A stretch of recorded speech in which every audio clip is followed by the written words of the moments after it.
What's going on, guys? Fun with Knives back again, and welcome to the second installment of the Fun with Guns series. Now, we got a lot to talk about today, so let's go ahead and jump right in. The main focus of this video is to kind of give you guys a range report from my recent trip, you guessed it, to the range with my Steyr M9A1, and of course my Ruger 1022 takedown that I'll show you in a moment. And I'm doing this video now because I just got done cleaning both of my firearms, and I'll bring that in right now. First, I'll show you that this is clear, of course, no magazine or anything in there. This 1022 takedown that I'm showing you right now, this is kind of hard to manipulate in a smaller space. I know you guys can see about 20% of the thing. This is also clear.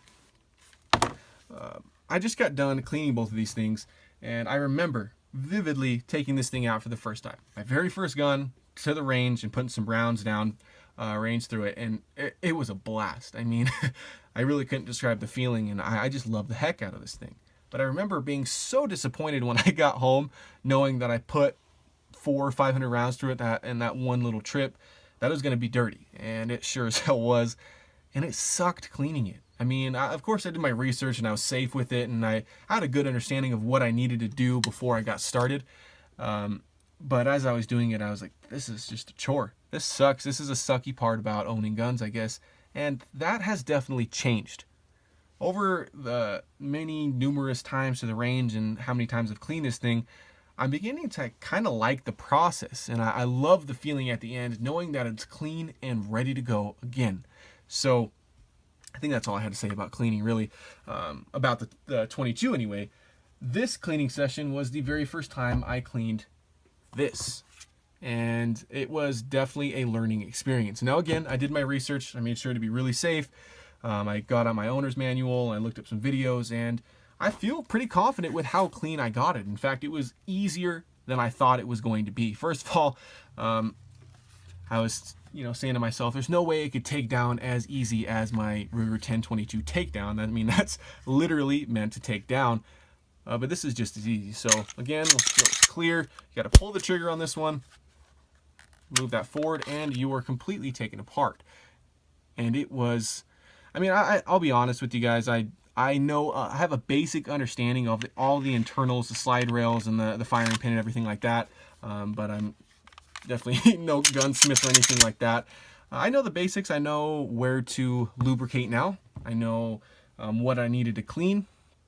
And I think it turned out okay. So let's move on from cleaning to my little range report. Now, I think I put 250 or 275 rounds through it. It was all, let me grab some right here. It was all this stuff.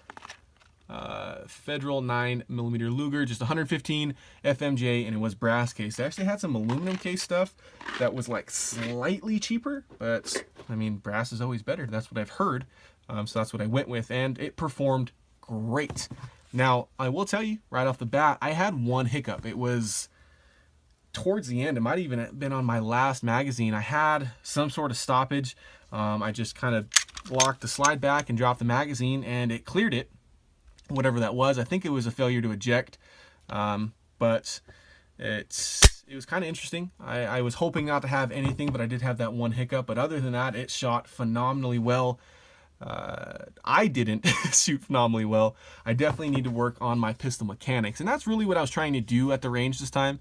I was working on my grip, my trigger pull, definitely my sight alignment, because these sights are different from anything I've used before, but I love them. I think they look very cool, and I performed a little bit better than I thought I would with these.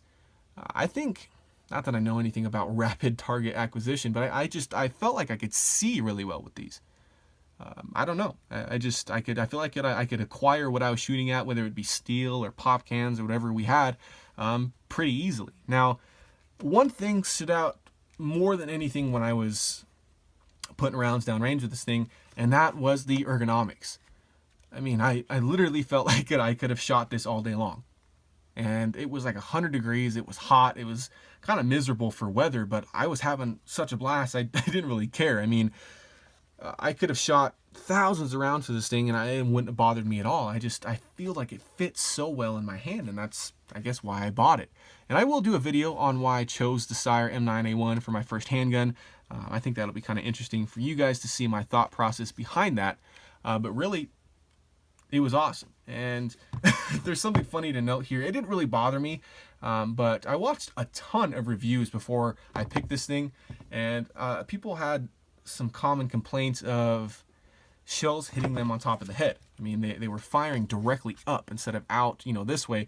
And I tell you, out of the 250 or so that I put through it, I had 5 or 6 land right on top of my head. It was weird. I saw them eject straight up. I even had one as I shot. It just came back right and hit me in the lip. And it wasn't with a whole lot of force or anything. It was definitely hot as shit. But, I mean, it just kind of fell down. It was kind of a weak ejection, but, I mean, I'll take it. It didn't bother me too bad. The magazines, I was pretty impressed with. I didn't have any problems with those. I didn't think I would. These do say 15, but they have the little +2 base plate on there. So this is a 17 round magazine. And, I mean, honestly, I thought it'd be a little bit harder to load these by hand because I don't have like a little speed loader. But it wasn't terrible. I mean, it's not fun to load these over and over again, but it wasn't terrible. Now, something that I'm just not loving right now on this pistol, though, is this little crosshair Steyr logo. I think it looks fine on the slide here. I think it's in proportion. But to me, I wish I had that little airsoft gun. If you guys are familiar with the brand Crossman, they make like crappy airsoft guns and stuff. Their logo is very similar. It's just like a little scope reticle like that, crosshairs, and it just kind of looks cheesy on this to me a little bit, but I mean, I'll take the good with the bad, I guess. But overall, super pleasant range experience. The Federal ammo worked great. If we get back to the 22, I shot a lot of different stuff, as I do every time I go out with that thing. There's a lot of Winchester Super X. I had some CCI, but I bought this stuff. Let me grab it. This is Federal Target Grade Performance. It was basically the cheapest 22 Walmart had on the way out there.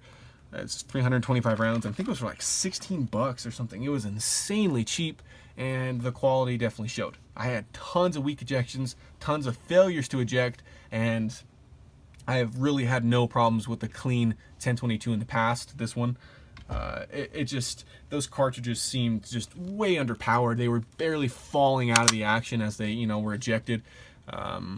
Accuracy, I can't really speak to it because I'm not the most accurate shooter in the world. I'm not going to say it sucked because I have no idea. I seemed to hit okay with it just compared to everything else.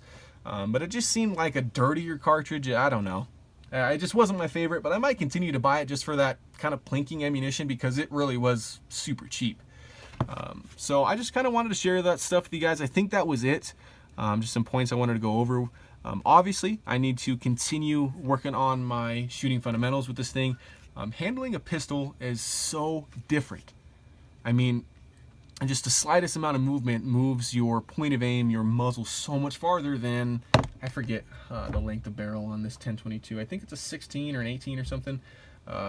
With this having a 4-inch barrel and such a shorter sight radius, if you barely move this thing, you're miles off target, it seems like. So it was fun though. It was so much fun. I even recovered a bullet. I don't know if you guys follow me on Instagram or not, but I do post daily. If you guys want to keep up with me daily, that's the place to do it. But I shot a pop can or something, and I thought I saw the bullet, you know, a couple of feet away in the dirt where it hit. And I went over there and I was like, that can't be my bullet. It doesn't look too messed up. I don't even know what that is. And it was hot as hell. It was definitely mine. I just fired it, so I actually saved it. It was really cool. I never thought I'd be able to save a full 9mm bullet or any bullet that I've ever fired because I have tons of little shrapnel coming off the steel, but no actual full weight bullets, so that was cool. All in all, I mean, I felt good about the trigger. Not that I know a whole lot about it, but it seemed like the trigger pull on this is so light.